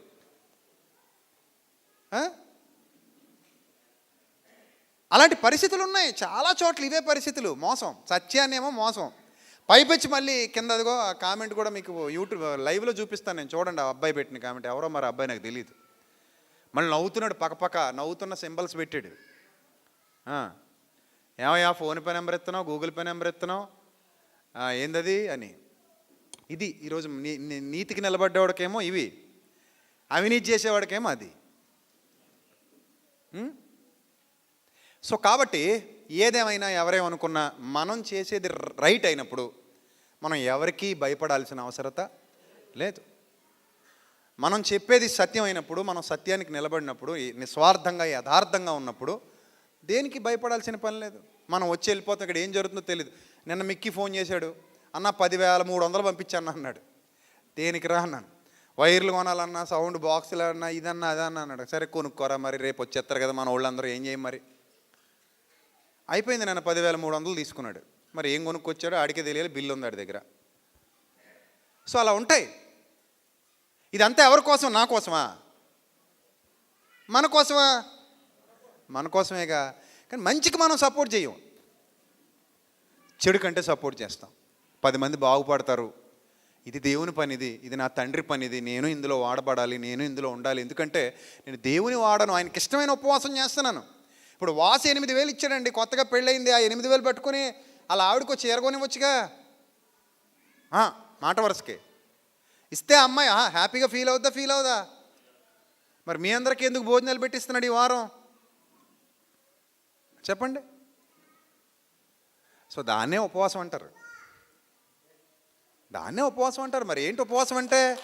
మన జీవితంలో మన సుఖాల కోసం చేసేది ఏదో ఒకటి తగ్గించుకుని దేవుని పనికి వినియోగించడాన్ని ఉపవాసం అనే అంటారు.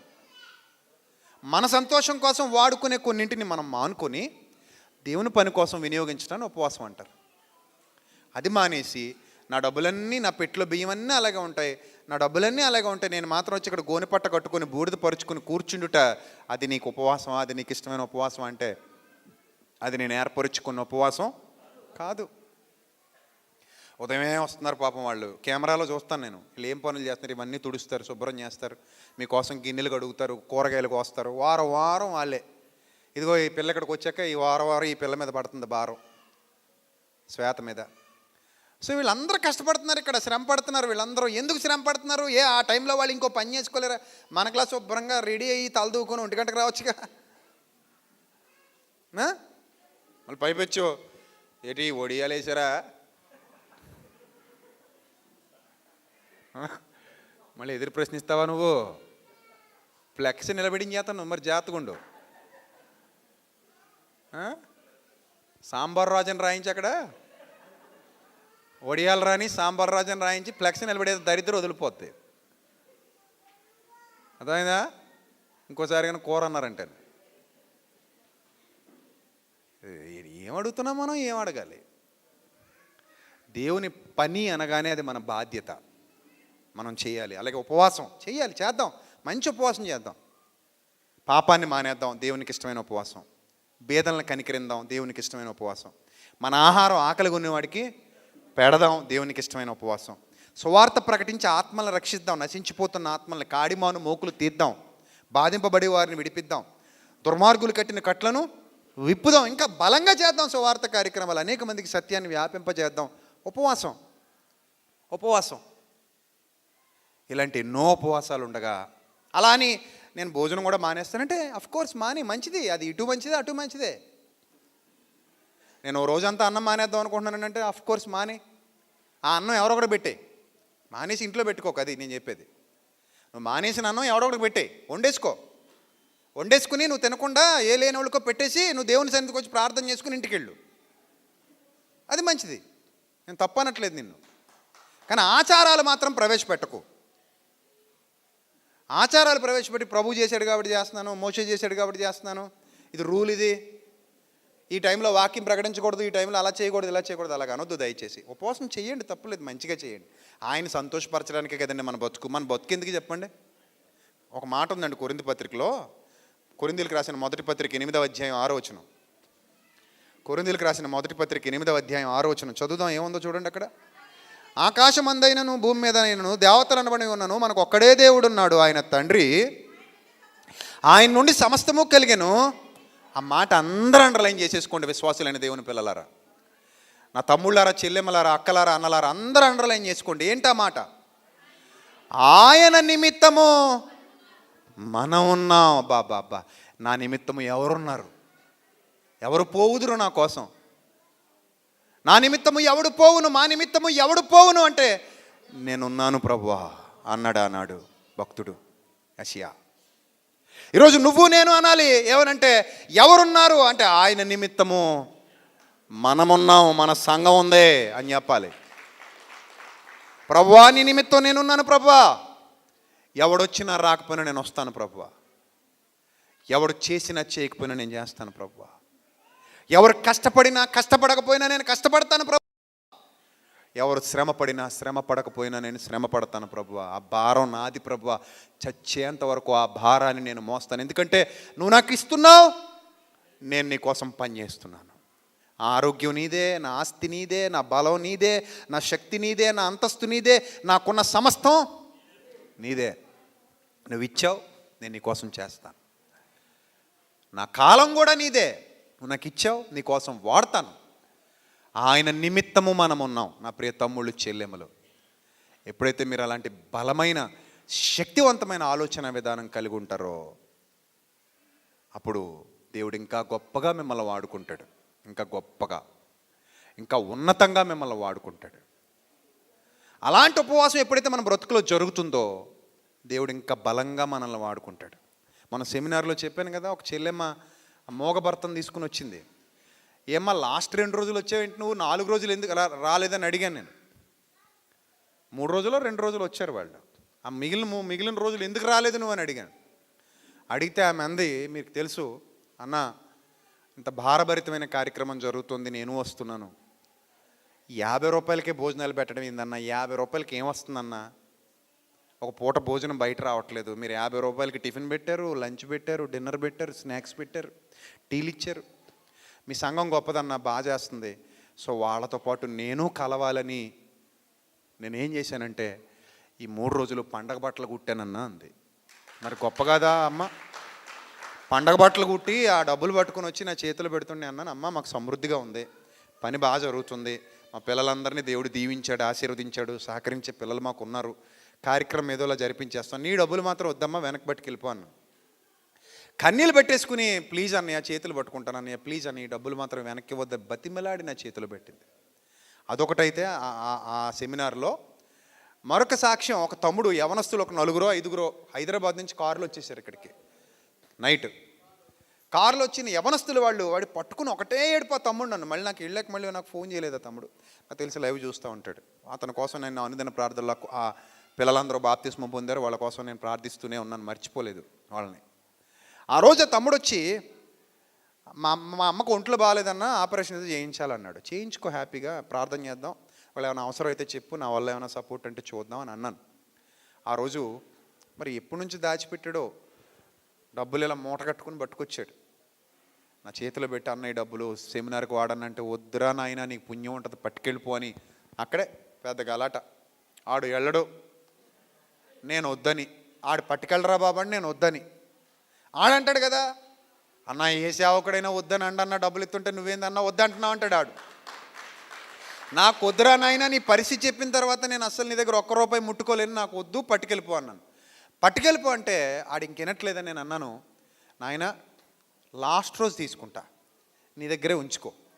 ఇక్కడ జనాల్లో ఎక్కడ పడితే అక్కడ బ్యాగుల్లో పెట్టేసి తిరక్కో, అందరూ మంచోళ్ళు ఉండరు, నీ దగ్గరే ఉంచుకో, లాస్ట్ రోజు చూద్దాంలే అంటే, అన్న మీరు వద్దంటారన్న లాస్ట్ రోజు అన్నాడు. లేదు లాస్ట్ రోజు చూద్దాంలే నీ దగ్గర పెట్టుకో అని చెప్పేసి బలవంతంగా మనోడికి ఇచ్చేసి నేను జారుకున్నా. మెల్లిగా జారుకున్న. ఆడు పట్టువదలను విక్రమార్కుల్లో ప్రతిరోజు వచ్చేవాడు, అన్న ప్లీజ్ అన్న డబ్బులు తీసుకోండి అన్న, ఎందుకొకందుకు వాడండి అన్న, ఏదో దానికి ఒక పూట భోజనాలైనా ఏదైనా చెయ్యండి అన్న, లేదా టిఫిన్ అయినా పెట్టించండి అన్న అంటుంటే, అది చూద్దాం కంగారు పడకు, లాస్ట్ రోజు వేదిక మీద పిలుస్తానులే నిన్న. అలా 6 రోజులు మెల్లి గడిపేశాం.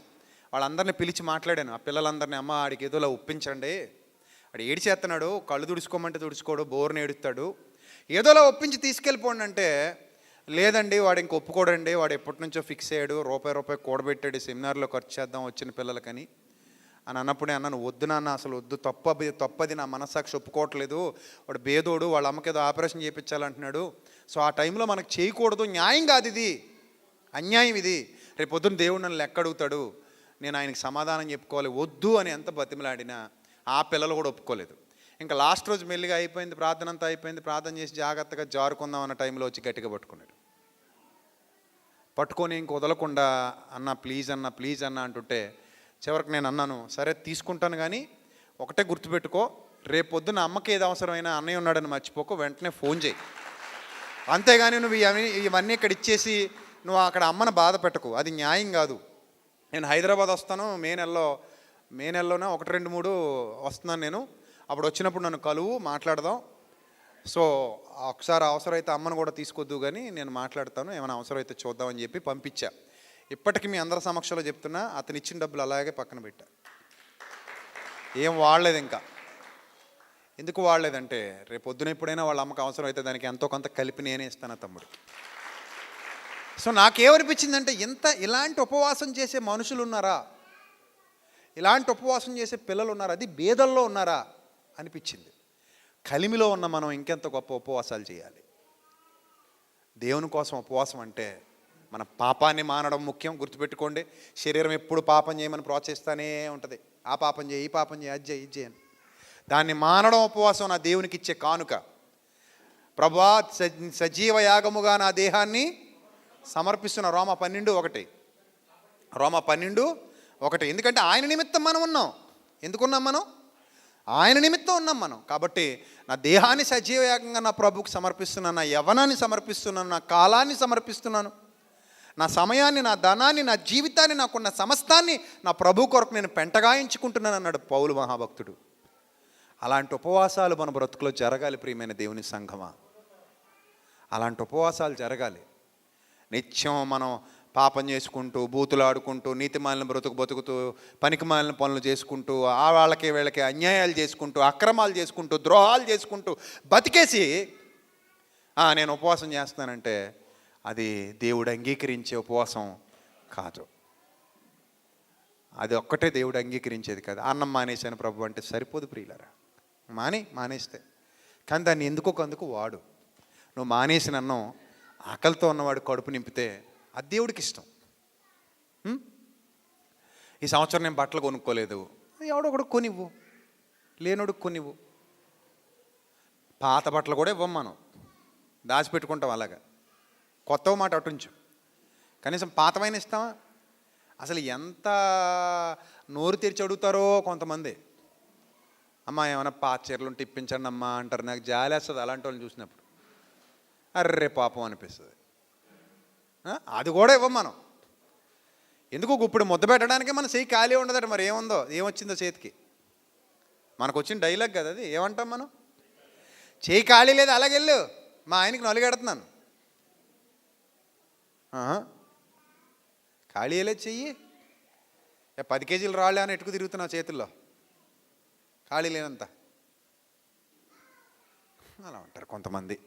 అంటే ఒకటి ఇక్కడ కొంతమంది ఏమో మోసగాళ్ళు కూడా ఉంటారు. అందరూ డబ్బులు అడిగే వాళ్ళు అందరూ మంచోళ్ళు కాదు సుమా, అమ్మో చాలా దొంగలు వస్తుంటారు, మన దగ్గర జాగ్రత్తగా ఉండాలి. అలాగే అడుక్కునే వాళ్ళందరూ యథార్థవంతులు కాదు, దొంగలు ఉన్నారు కొంతమంది. వాళ్ళని బట్టి మంచోళ్ళు కూడా విలువ లేకుండా పోయింది. ఎవరికైనా సాయం చేద్దామంటే భయం. అందుకే కనీస అవసరాలు, డబ్బులు అంటే నేనే ఎవరికి ఇవ్వను, కనీస అవసరాలు ఆహారం వస్త్రం ఇవి కనీస అవసరాలు. కాబట్టి ఆ కనీస అవసరాలు తప్పవు ముక్కు ముఖం లేనోడికి. తెలిసినోడికైతే వేరే విషయం. కాబట్టి ఆ మంచి ఉపవాసం మన జీవితంలో జరిగినప్పుడు ప్రియమైన దేవుని సంగమా, దేవుడు నిన్ను ఇష్టపడతాడు. ఒకటే గుర్తుపెట్టుకో, నువ్వు ఆయన మాట విని ఆయన కోసం బ్రతుకు, నిన్ను ఆయన ఖచ్చితంగా హెచ్చిస్తాడు. నీ జీవితంలో నువ్వు చూస్తావు, రాసి పెట్టుకో. ఖచ్చితంగా ఇటు భౌతికంగా దీవెన పొందుకుంటావు, అటు ఆత్మీయంగా మరిన్ని దీవెనలు పొందుకుంటావు. నిన్ను ఆయన విడువడు, ఎడబాయుడు, నీకు తోడుగా ఉంటాడు, నిన్ను హెచ్చిస్తాడు, నిన్ను తలగా చేస్తాడు, నిన్ను ఘనపరుస్తాడు, నిన్ను వృద్ధిలోనికి తీసుకొస్తాడు. నా కుమారుడా, నువ్వు చేసిన దానికి రెట్టింపు ప్రతిఫలం ఇస్తున్నానని, నువ్వు విత్తిన దానికి విస్తారమైన దీవెన ఆశీర్వాదాలు నీ మీదకి నా మీదకి పంపిస్తాడు. ఆయన అన్యాయస్తుడు కాడు. 10 మందిని సత్యానికి నడిపించు, ఆ దీవెన చూడు ఎంత బాగుంటుందో. 10 మందిని సత్యంలో నిలబెట్టు, ఆ ఆశీర్వాదం చూడు ఎంత బాగుంటుందో.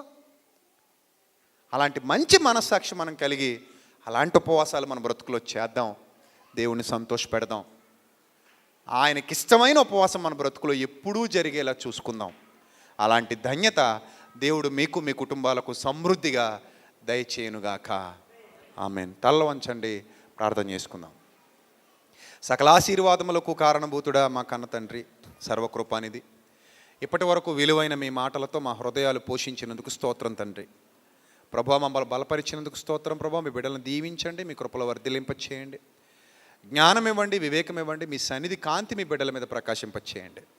వారు విని విడిచిపెట్టే గుంపులో గాక విన్న వాక్యమును అనుసరించి జీవించగలిగే భాగ్యాన్ని ప్రసాదించమని, సమస్త విధములైన కృపను తోడుగా ఉంచమని, ఘనత మహిమ ప్రభావాలు మీకే చెల్లిస్తూ మీ చిత్తం యొక్క సంపూర్ణతలోనికి మమ్మల్ని నడిపించమని ప్రాధేయపడుతూ, మీకు ఇష్టమైన ఉపవాసం నిరంతరం మా బ్రతుకులో జరగడానికి సహాయం చేయమని ప్రాధేయపడుతూ, క్రీస్తు వారి శ్రేష్టమైన అతి పవిత్రమైన నామంలో ఈ ప్రార్థన మనవులు సమర్పించుకొనుచు వేడుకొనుచు జవాబు పొందుకొనుచున్నాం మా కన్న తండ్రి.